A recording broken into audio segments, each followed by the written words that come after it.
Let's talk about random story generators. If you're watching this channel, you've probably thought about how to randomly generate stories.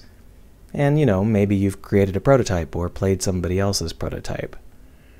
If so, you know that those stories tend to feel pretty flat, kind of wobbly and limp. At best, they work as dreams, but even then, they're not very good dreams either.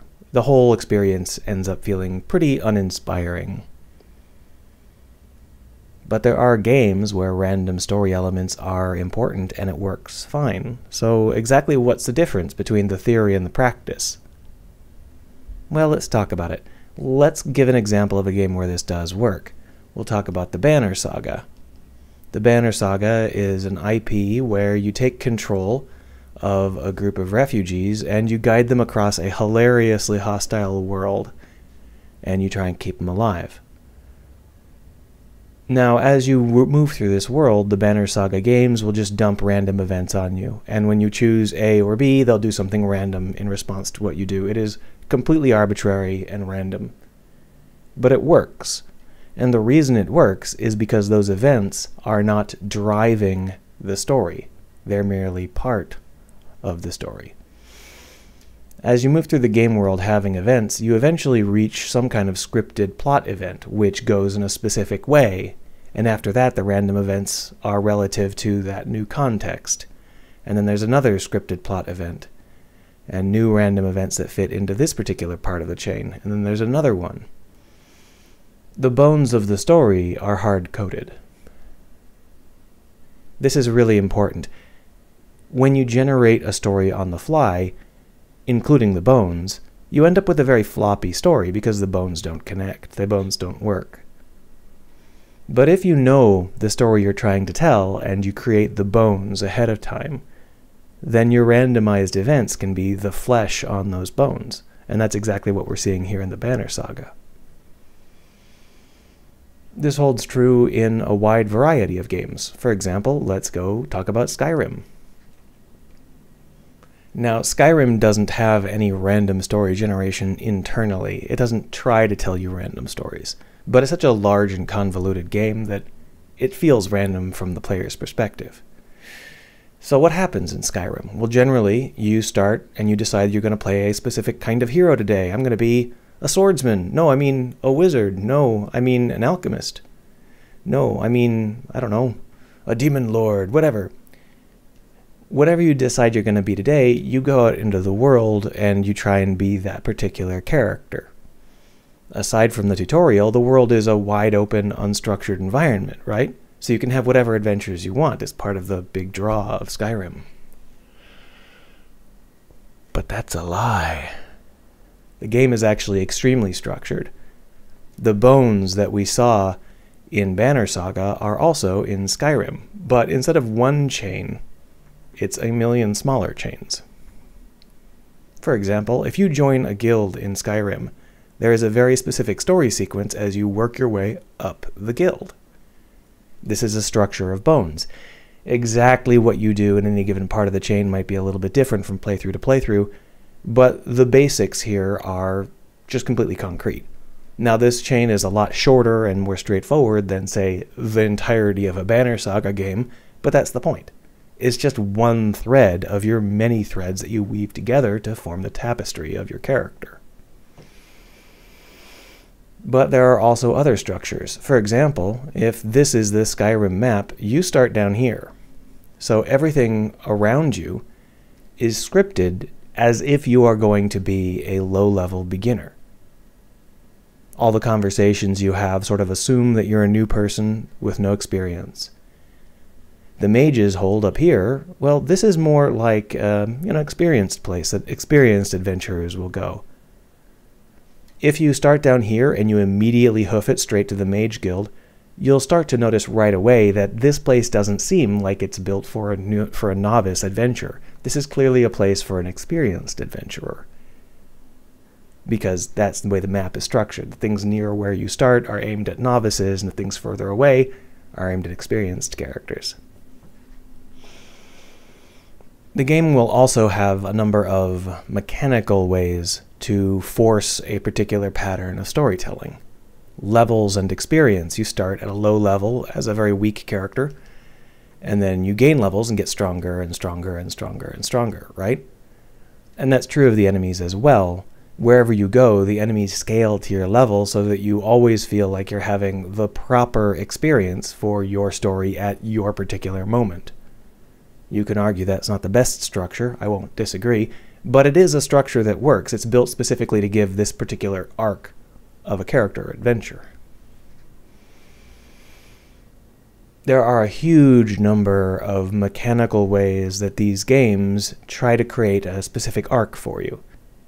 Levels and experience are just one particular example.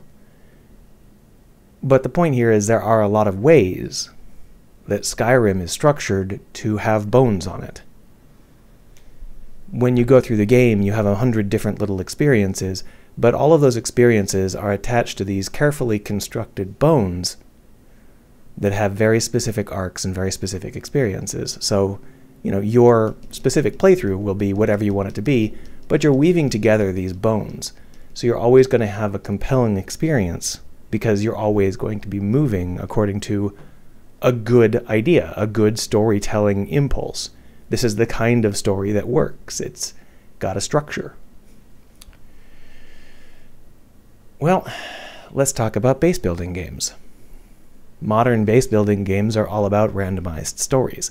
All of your characters have names and personalities and stories, right? If you play Dwarf Fortress or RimWorld or Oxygen Not Included or Amazing Cultivation Simulator or any of a dozen other popular base building games, you're going to have the same basic experience. You decide to set up your base and you're deciding on a story for yourself. What kind of place will you set your base up in? An Arctic basin? A forest? A jungle? Where are you going to go? Is it next to some elves or some goblins? What sort of enemies are you going to have? Who are you going to bring with you? What sort of supplies are you going to bring with you? Do you have a goal in mind? All of these things form the basis of your story today. The overall structure of your story will be how that base evolves over time, according to your choices. All of the characters in the base, all of these random little folks having their lives, they do not drive the story of the base. They simply make it up. Just as the random events in Banner Saga are the tale of your journey, the characters and their beats are the tale of your base. And just like in Banner Saga, those tales are different depending on whether you just started a base and you're struggling, or whether you've got a wealthy base, or whether you've got a base full of psychics, or whether you've got a base full of monsters, or whatever, right? Whatever phase of your base's story you're in, these characters will have random story beats that make sense within that phase of your base. And that's just due to mechanical interlinking. If you're having a base where everything is struggling and you can't make enough food, then people are going to be angry and hungry just because of the stats involved.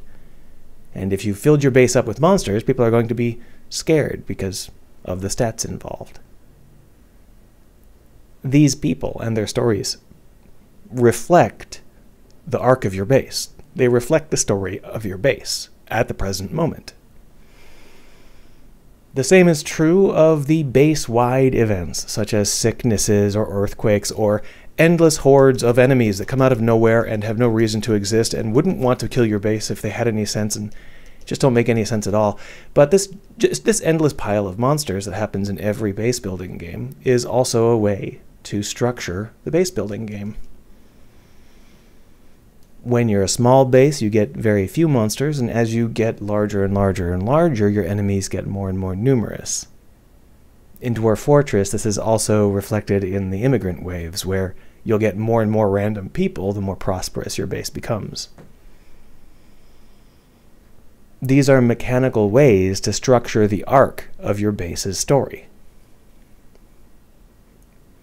So yes, you've decided to build a base, a fortress in the desert, or a mountain kingdom to hold back the tides of goblins, or a magician's spire to fill up with books, or a space camp to research spaceships, whatever, right? That's your goal as you are building your base. The mechanical systems of the base building game allow you to chase that concern while enforcing a certain progression on you. And all along that progression, there will be random events that reflect one thread or another. Whether they're base-wide events or individual people, you're going to flesh out these bones with randomized stories.